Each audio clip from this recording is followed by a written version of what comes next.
Hello you guys, welcome back to another YouTube video. Since it's the start of a new year, I really wanted to go through all of the physical books I have on my TBR because even though I told myself I was on a book buying ban, I did get some books for Christmas. I've also been to Barnes & Noble a lot recently and I've bought some books, so I kind of broke my book buying ban, but it is okay. I also wanted to talk to you guys about my reading goals for this year. I set myself a goal of 46 books for 2024, which is less than I read last year. Last year I read 60 books in 2023, just because I really want to be more intentional with my reading this year. I want to have a good quality over quantity when it comes to my books and not feel like pressured to read. Reading is a hobby and hobbies should be fun, and I don't want to be posting something just to post something or reading it just because everybody else is reading it. I am a mood reader, so I just want to read the things that I like and enjoy them because reading is supposed to be fun. I also got a lot of book tabs for Christmas. I'm really excited to kind of go through and tab a couple of my books. I actually already started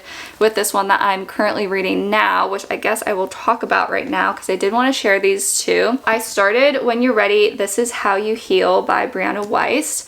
I am about 80 or so pages through it and I have started to tab it a little bit. I feel like it's kind of hard to tell just because the tabs are so light in color. This book I have seen all over Instagram, specifically Pinterest. I just feel like all of the books that she's written, she just has such beautiful writing, and every single thing that I read, like, it really hits hard. She really has a good way of like capturing emotions and specific like situations that you may have like walked through in your life and putting them into words, into something that makes you feel like you're not really alone in a sense, I guess. And so I'm really enjoying this and just enjoying to learn from it. I think it's such a good book to read at the start of a new year to just kind of like set the tone and everything. And then I started A Curse for True Love by Stephanie Garber. This is the third book in the Once Upon a Broken Heart series. I did have to refresh myself because it's been a while since I read The Ballad of Never After. And as you guys know, this book came out in November, so now I'm just kind of getting around to reading it. I thought it'd be fun to finally like finish off the series, and I have a spot for it specifically on my bookshelf. So I'm really motivated to finish this. That way I can put my little trophy on my bookshelf. I feel like this book has gone a little bit differently than I guess I thought it would. You get a few different POVs, which I think is really fun. There is one specific character in here. I just would love to know what's going on in his mind. But I feel like he also hasn't really been as present in this book as I thought it would, and other characters are kind of developing into like different personalities, I guess. And the story is just kind of like dragging a bit. It has like started to pick up, which I really liked. I sat and I read 100 pages of this last night, so obviously like I am enjoying it, but I just have a feeling that it's not going to end the way that I want it to, which might be frustrating. The rest of the books I have on my physical TBR are actually at the top of my bookshelf. Some of them are actually on my bookshelf, so let me adjust the camera and we will get into talking about all the books I have on my physical TBR. Hopefully this camera angle isn't horrendous, but I just counted how many books I have on my physical TBR and there's 21 books, so we have quite a bit to talk about. I guess I'll start with the books that are already on my shelf and the ones that I just particularly don't really want to move. I have both of the Sarah J. Maas Crescent City books right here. These are actually the special editions. I got them when they came out last year, and I know that the third one just came out. The thing that I realized kind of sucks is I have the paperbacks of these, and the new one is obviously a hardcover, so if I buy it, it's just not gonna flow well on my bookshelf. So I'll probably end up waiting until the paperback comes out and then reading it, and if I can't wait, I guess I'll read it on my Kindle. I really like these. They're so pretty. I really want to get to these this year. I have one more book left in the Throne of Glass series. I'll actually get that down while I'm talking about it. So I have Kingdom of Ash by Sarah J. Maas. This is the last book in the Throne of Glass series to read. It's like 970 pages. I actually went to start it before I started reading A Curse for True Love, and I read like 2 chapters or something, and I just put it down because I was like, this is too much. Like, I'm already crying. I can't continue on with this. And also, it's just, I feel like I get intimidated just because this book is so chunky. I really do want to finish the series, but I just feel like I'm not quite ready for it. Hopefully sometime this month I will actually get around to starting it.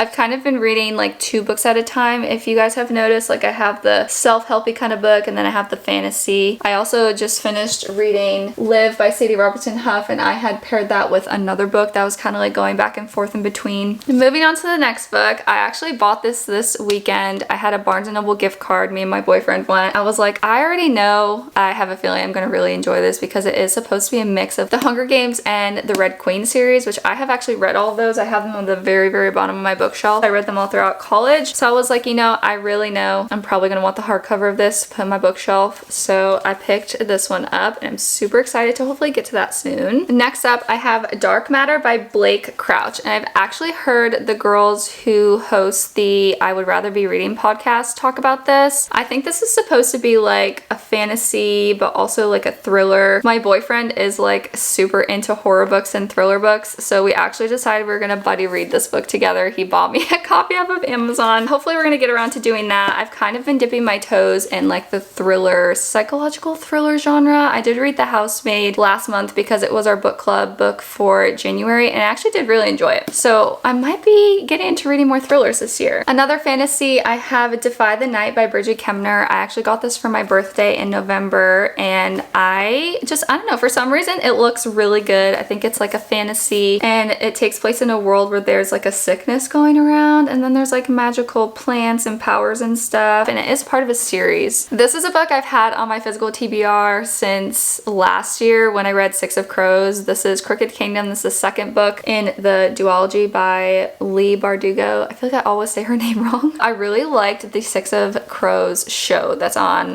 Netflix. I bought the books because I really wanted to read them because I had been watching the show and I just love all the different actors that play like the crew, the Six of Crows crew in the show. And so I thought I would really like reading the series, but I didn't enjoy Six of Crows that much. So I don't know if I'm gonna ever like want to get in the mood to read this. Also, the text in this book is so tiny and it's also like a brick. It's so thick. So I just feel like I get intimidated. I also have this anxiety book, which I've talked about a little bit on my channel that I started last year and never finished. Then the next one I also bought very recently. I went to Books A Million for the first time ever, you guys. And I don't know if they just have them in Florida or specifically like where they are, but I had never been to one and I really, really liked it. The selection I was really, really impressed by. But I've been looking for this book for so long just because the plot of it seems really interesting. It seems more of like a cozy fantasy, which I really enjoy reading. It's called A Study in Drowning by Ava Reed. I really like the cover. I think it's so pretty. I feel like you guys might be surprised that I'm showing you a Coho book right now, but my good friend actually gave this to me and she really wants me to read it. This is Verity by Colleen Hoover. This is like the only thriller, psychological thriller that she's written, and I know it's super popular, so I have it. I don't know, maybe like later in the year I'll get around to reading it, but it's not really a high priority read for me right now.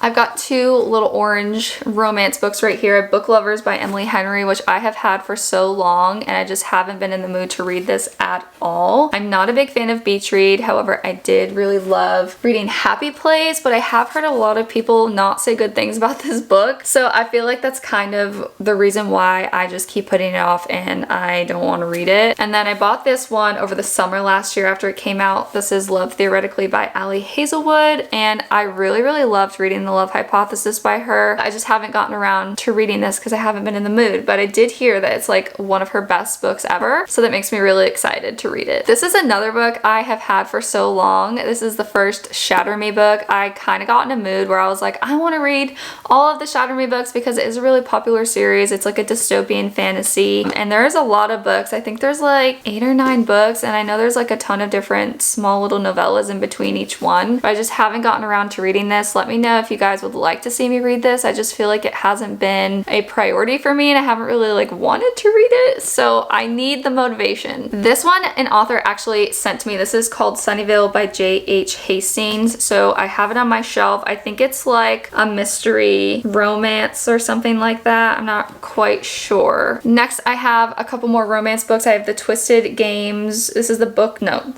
I have the Twisted Book 2, Twisted Games by Anna Huang. This is the princess romance one and I love me a good princess romance. To be honest, I didn't enjoy reading Twisted Love, which is the first book in the Twisted series. The guy, I just didn't like his character at all. Also, these books are very, very heavy on the spice. And then I have the Everything I Know About Love book by Dolly Alderton. This is also another popular one. My good friend actually told me that this is the best book that she thinks she's ever read, which really, you know, made me want to read it, so I bought it. But I did start it and I think I got got like 50 something pages into it and I put it down and I never finished it because I just wasn't into it that much. I think it'd be fun to finally like finish it sometime, but I don't know when I'm gonna get around to that. Last two books I have up on my shelf. I have A Man Called Ove by Frederick Backman. My grandma actually gave this book to me because she had it and she was getting rid of a lot of books.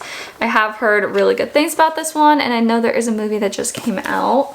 And then I have Book of Night by Holly Black. Holly's the same author that wrote the Cruel Prince series, which I do really enjoy. This was actually gifted to me by a friend during our book swap in 2022. I just haven't been in the mood to read it at all. I feel like this is more of like a Halloween, October-y kind of read because it's like a dark fantasy. I feel like I might have saved the best series for last, if you guys can't tell. But I have the entire Magnolia Park series I need to read. I have the first 4 books, and I do have like the original old covers, which is really exciting. And I know she just came out with the last Magnolia in BJ book. What's it called? Something the Great Dark. I don't really know. I'm really hoping that I can snag my hands on like a cover that's like similar to this rather than the smaller paperbacks, just because it's gonna look so weird on my shelf if I have that other small paperback. But I have heard really good things about this book series. I heard it's like high society London, very toxic romance, kind of like Gossip Girl vibes, and I have watched the show and I did really enjoy it. So I feel like I kind of have high expectations for this series because so many people are obsessed with it. This is one that's high priority for me to get to this year, at least to read the first Magnolia Parks book and kind of get a vibe and see what I think. That is it for all of the books I have in my physical TBR. Clearly you can see the only thing left on the tip of my bookshelf is my little secret garden vase thing and then my Taylor Swift Eras Tour bucket. I hope you guys enjoyed watching this video. Definitely leave me a comment down below if you guys have read any of these books, what your thoughts are, spoiler free of course, and if you have any book recommendations for me that you want to see me read on this channel, let me know. Thank you guys so much for watching. I hope that you enjoyed. I hope that you're having a great day wherever you are, and I will see you guys in my next one. Bye guys!